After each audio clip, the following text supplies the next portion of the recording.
តាមបំណងរងអមានស្រែមានស្រូវព្រោះការសិកតែបច្ចុប្បន្ននេះដូចមិនសូវបានផលល្អយប់ឡើងពីបាដោយព្រោះទូរ៉េឡើងភ្នែងសមួយពេល50គីឡូដាក់លើក៏ខ្ញុំឃើញអ្នកខ្លះតែអូបាយព្រោះមិនប្រយ័ត្នបើឈើហើយដឹងខ្លួនឯងហើយមិនច្បាច់ខ្ញុំនិយាយបោះស្រោធ្វើឲ្យនឹងគិតនៅសែនសណ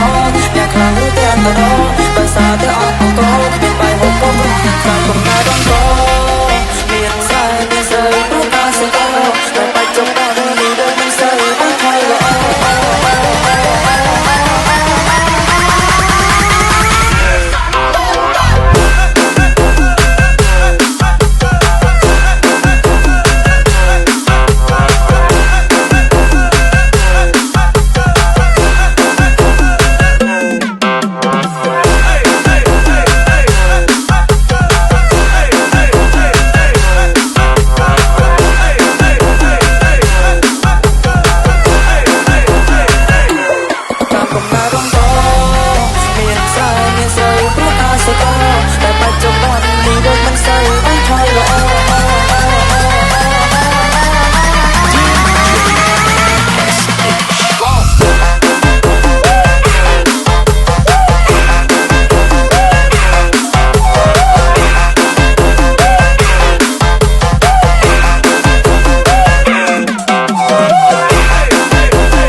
បើសិនមិនមានពេលសង្គ្រាមបានទេឆៃតែកសិករក៏មិនសូវបានកម្រៃចង់ឲ្យស្រូវឡើងដល់ពេលដល់2008ខ្ញុំជឿតែទឹកហើយនឹងទឹក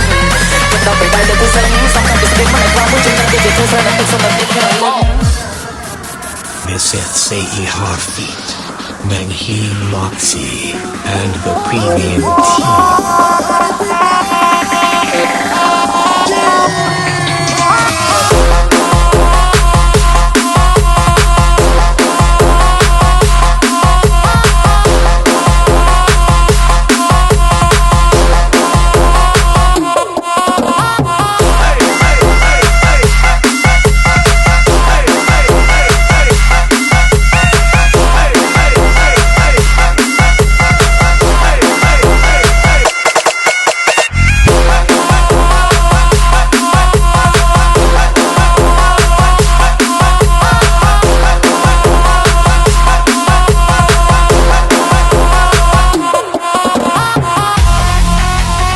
ឲ្យតម្លៃអ្នកធ្វើស្រែផងអ្នកអើយ